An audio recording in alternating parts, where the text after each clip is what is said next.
Hello everyone and welcome back to Let's Play SaGa 2, Goddess of Destiny. Previously on Lost, we climbed our way up Ashura's tower here, our, I believe, fourth and so far largest dungeon. And we're about to take on what appears to be a mini-boss up ahead. First, I'm going to go ahead and, if I can manage to find the right menu button, I still haven't learned that. First I'm going to top off everyone's HP using Elodie's Cure spell. The reason for that is the previous boss we faced, the Rhinoceros, was capable of finishing off multiple of our characters in one hit. So I'm going to have everyone at 100% HP, just in case this boss is powerful enough to deal similar damage. I want to make sure that I give my characters the best chance possible to survive. I only say this to justify my actions because they were really high, and it might be just playing it a little too safe, but we'll see. It might be necessary. What's this? Right into the fight, this one, not one for words. We have ourselves a wood golem. Wood creatures, possibly weak to fire. Let's find out. We'll have Elodie use fire. And we can have Zenith use his best punch. He currently has two choices that are pretty close, a 51 and a 52. We'll use the 51. Actually, is the kick more powerful than the 51? We'll just use the 51. And then usual things, Derringer and Green Dragon Blade for Natsburn Virtue. Let's see how this goes. 94 damage from the punch, so pretty high. The expected miss from Natsmer. And is fire super effective? It appears it might be, because that was nearly 200 damage. Of course, Virtue deals almost that much with his Green Dragon Blade as well. And we go down in one round. The opponent, the Wood Golem, never even got the chance to attack, so yeah, all that healing was a little too conservative, not necessary at all, but shouldn't be a problem in the long run. I don't expect to have to use all remaining uses of the Cure spell before we reach another inn. Even goes down in flames. Very appropriate. And here's our cutscene. Thought it was curious that there was so little dialogue from the boss itself, but that's because we've got a scene following it up afterward. And who could this be? Dashing masked gentleman. Wow, thanks. You saved me. I am, well, just call me Mask. Yeah, so, they retained the name of this character. He was called Mask in the original game, too. I forget his Japanese name, but it was something that translated roughly to Mask as well. I want to say it was, like, Hakumen, but that's a character from BlazBlue. It was something like that, but not that. He came here to defeat Ashura, but got caught up in a big mess. Seems we share the same goal. Why don't we join forces? Mask joined the team. Alright, this is our, third guest character? We've got Mask along for the ride. And sure enough, we are here to defeat Ashura. Ashura doing evil things with the relics. Oh, and what's this? By the way, do you know about Limit Drive? Can't say that I do. Limit Drive is a power that is invoked when you get into a pinch in battle. It's easy to invoke when surrounded by a lot of enemies. Defense power temporarily goes up, link attack occurrences become easier, and you can battle with more strength than usual. Interesting. Okay, Limit Drive. This is another new concept added to this game. A lot of these little game mechanics added in here for this version just to make things a little bit more complex than they were the first time around. I'm not sure how I feel about this one yet. I'll have to see it in action. It is curious though. He mentioned something about the threads becoming available more often. And that's something I was wondering about before. I guess there is a certain randomness involved in when you get to use your threads during battle, and Limit Drive would obviously increase that. Oh, who's this? Is this another Muse character already? There's a girl that also got caught. Oh, hey, look who it is. I'm guessing this is Mel? Yeah, it is. Alright, and we've even got Polinia here with us to get her out. I guess we did run into Polinia earlier in this dungeon. It was so long ago I already forgot about it. But we've got to find a key to get Mel out of here. Mr. Blue Oni must have the key. Okay then. Mr. Blue Oni it is. Is Polinia going the right way? Should we... Okay, this is another one of those cases. Oh crap, guy's attacking us. Alright, well we'll fight this guy. Yeah, the last time I ran into Polinia, I had to debate whether I should go backward or forward in order to progress in the dungeon, and I decided to go forward, and I ended up having to backtrack eventually anyway. So I wonder what the right thing to do here would be. New enemy here, the Red Bones. I believe that one's new. We'll have most of our group focus on the Red Bones, since the Barracuda is a bit more of a known quantity. And I forgot already, we have Mask with us, so let's look at what commands he has. Oh, he has none. Apparently Mask is not equipped with anything, which is appropriate since he was just imprisoned. But We'll just have him do nothing for now, given that that's his only constructive choice. Taking a little bit of damage from the enemies here, which is to be expected since there's so many of them. But the red bones and the barracudas seem to be fast enough to keep up with us. So we've got a little bit of a competition, unlike what we got from the wood golem. I could press X to invoke our thread there, but it's not necessary since flame already hits all enemies, so I wouldn't be getting that benefit. There we have a meat, which tells us that Mask isn't a monster, otherwise he would have eaten it. 16 MP from Calliope, as expected, as usual. Wow, a lot of enemies in here. Okay, no treasure though. I guess that was just like a trap, that the door opens there and monsters spring out. Okay, so which way did Polinia go? I thought I saw her going that way. I'm just going to progress forward like I did last time, and we'll see if that pays off. Maybe we'll find that key to break her sister out. Yeah, here we go. I'm gonna guess from this cutscene that this is Mask's equipment in this chest up here. That'll make him a little bit more useful. Yep, that's right. He gets Mask's equipment back. So let's open the menu and take a look at that. Mask has a battle hammer, a bronze shield, a bronze armor, a bronze helmet, and a bronze glove. Alright, so total of 35 strength, 35 spirit, 29 agility, and 11 defense. So he's looking a lot more powerful than the rest of our characters. His 35 strength greater than even Virtue's 25. So yeah, I'm expecting big things from Mask while we've got him around. Better take advantage of his contributions while we can. Alright, which way to go? Nope, that's an enemy. Let's avoid that. And what is this pot? This pot looks suspicious. Or urn, I guess it is. Alright, looks like it's nothing. Barely dodged that guy. Oh, and right onto the trapdoor. Okay, well, this might drop us... Yeah, okay, it did drop us somewhere beneficial. Dropped us right onto this chest we saw but couldn't get to earlier. And so now that I've gotten it, I'm going to... I guess that's another trapdoor. We can just walk right onto that and avoid those enemies. Except now we're down on the 4th floor and we're going to have to work our way back up. Is it this way? No, those are the stairs down. So we're going to have to work our way back through the 4th floor. Let's see if I can avoid all the encounters along the way. Should not be terribly difficult. Oh wait, were those the stairs up? Because it looks like I'm on the going downward side. Yeah, I am. I need to backtrack. I was going the wrong way. Turn around, try to avoid encounters once again. And yeah, let's take these stairs. I didn't see any stairs going up behind that door, so I assumed that they were going down, but that was incorrect. The door, yeah, there weren't stairs behind the door because the door leaded outside. Of course, they could have indicated that by putting some light behind the door instead of just darkness, because it is brighter out here. A little bit, anyway. And back here on the 5th floor, this is where we fought Wood Golem earlier. And going to go straight across, back up to the 6th floor. And previously we went that direction, though there's probably more stuff over there. Well, actually I'm guessing it's going to complete a circle, so we can just follow this direction and we'll eventually meet back up. Yeah, that is the case. And so it looks like we found everything there is to find on this floor. Let's head up to, I presume, the 7th floor. Yep, 7th floor here. Starting out with an urn, looks like nothing to that. What's in this alcove? Is that a locked door? I have an A action. What does that do? Yeah? Oh, is this Blue Oni? I'm guessing not, since he appears to be green. Underlings are prohibited from entering, but how can I lead people who don't even know about me? It can't be helped. You'll learn the hard way that you have to fear me. Alright, this guy wants to fight. We'll give him his fight. His name is just Oni, and he looks a lot bluer there on the menu than he did out of battle. Okay then, we'll give this Oni the fight he wants. I wonder whether Blizzard or Fire would be more effective against a blue Oni. I'll try Fire.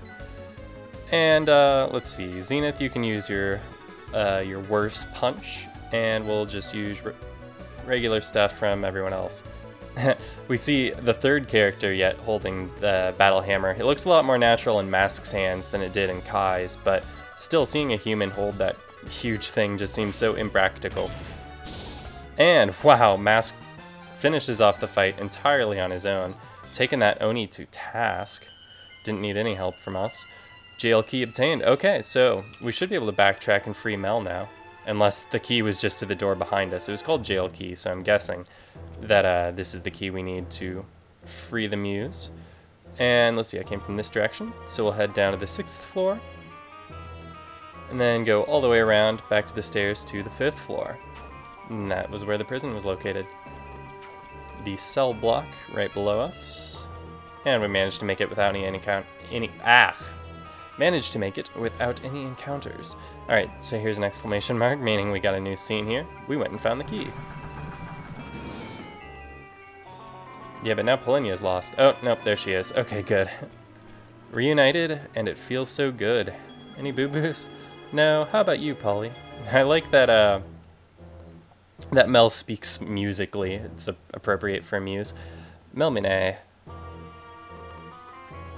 This is for saving Mel. Wow, boon of 250 MP, and then they're off again. I should stop by their garden when I get the chance now that they've been reunited. I'll have a muse on each side of that wonderful room of theirs. Anything else in here? Nope. Just the muse. That's okay. Let's head back up where we came from, trying to avoid encounters once again. See what else is up there on the 7th floor, aside from that Oni's room. Dodging enemies? Alright. Seem to be doing pretty well with dodging enemies here, despite the relatively narrow corridors. I don't feel like our characters need much experience right now. We seem to be defeating all of the enemies in our way with ease. Particularly after that boss, I'm feeling that we've got a pretty good setup going. And, ambush. Bunch of enemies in this chest. Alright, we got a live oak and a durandal. 2 new enemies. Let's use a flame for Melody and just spread everyone else's attacks between them. I'm guessing that this durandal is going to have higher defense, so I'll put 2 people on that. 1 on the live oak. I'll have Mask here, just do nothing. And let's commence. Ooh, okay, looks like that durandal is immune to physical. Oh, wow, okay. Did I need to heal before this battle, or did the live oak really just deal enough damage to take out Elodie? Well, we're in serious trouble right now if the durandal can only be hurt by magic attacks, because we don't have any of those. Time to turn tail. Oh, and we can't run away because they came out of a chest. That's right. Okay. So now I have to hope that the durandal only has a certain percentage chance of blocking things. That's probably the case. Actually, yeah, I do remember enemies like this in the original game. Enemies that had shield-like effects, even if they didn't use a shield item. So let's pull out all the stops, though, just to be safe. We're going to kick this thing. We are going to saber it, and we're going to green dragon blade it. And then I'll just leave the tree guy there to mask. And come on, mask. Yeah, okay, tree guy goes down. Just durandal left. He did not deal enough damage to take out Natsmer, which makes me think that Elodie was probably hurt going into this fight. Ooh, I'm troubled by how little damage our characters were able to deal to this thing. Just gonna have to keep going all out here and hoping it's enough. I think Mask should be able to take it down, though. I'm not gonna play around here. Let's just have Mask. There we go. Mask did it. And we get a max HP increase for Zenith, so we get something to show for this difficult fight. 264 Kiro obtained. Yeah. Ironically, I know, I was just talking about how well equipped we've been for all of the fights in our way, how powerful our party is looking, and then we kind of get mopped up by some enemies out of a chest. I kind of wonder, though, what it would be like if all the encounters were like that, because we sustained a casualty, but we still survived that thing. It would be interesting if the game was a little bit more challenging, if the regular encounters in the area were a bit more on that level. Actually, I shouldn't say that, because I don't actually know much what the encounters are like in this area. I've only had a couple of them, but they seemed a lot easier, just the red skeletons and the barracudas and such. Here we have some guards and some pansies. Should not be difficult at all, much easier than our last encounter. In fact, this flame should do most of the work. But we'll have everyone else attack guards just to play it safe, just to make sure everyone gets to contribute in their own way. We'll just use a battle axe with Virtue, though. And Mask can use his shield, why not? It's got 50 uses, so he might as well use that rather than doing nothing on his turn. Though I don't think him taking damage is much of an issue. His defense was his worst stat, so no reason not to. And here's the flame, which I'm guessing is going to take care of just about everyone.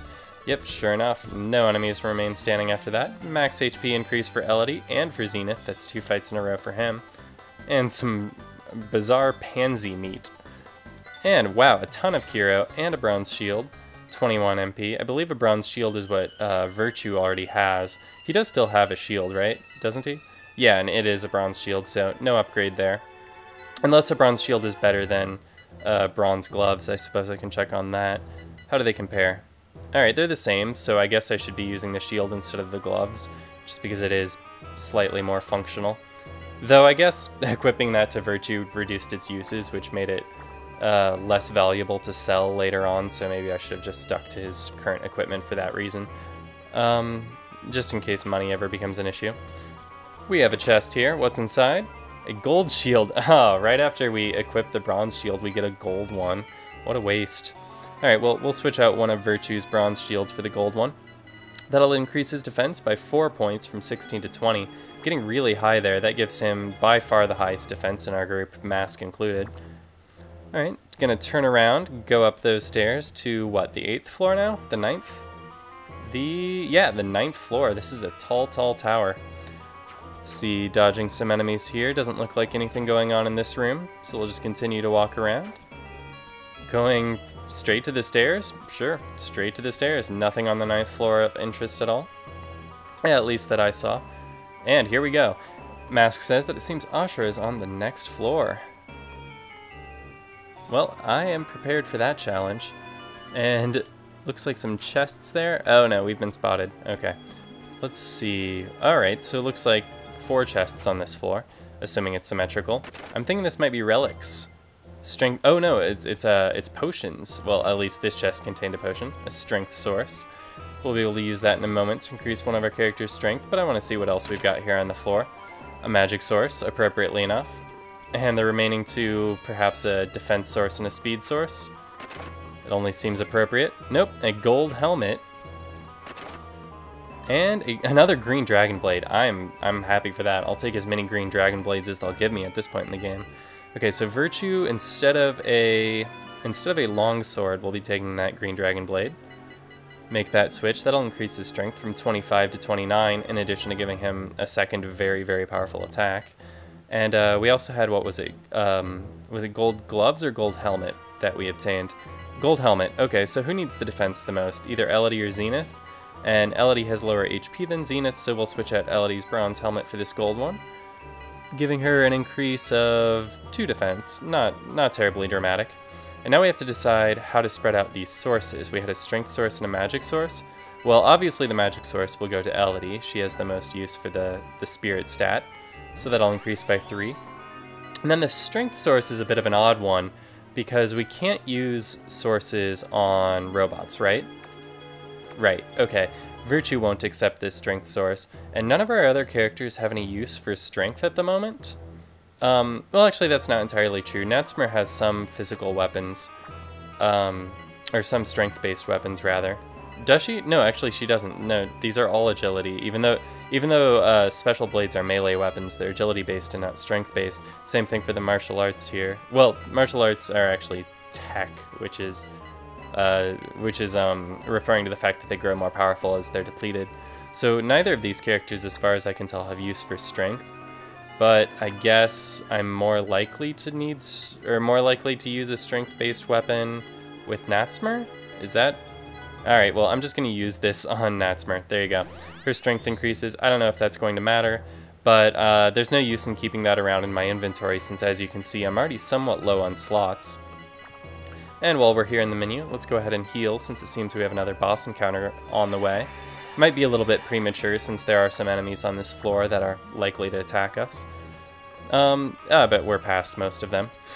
So, since Mask warned us that we would be facing our greatest opponent up on the next floor, suppose... Whoa. Wow, okay. I suppose I should call it a day here, but thanks a lot for watching, and I will see you next time.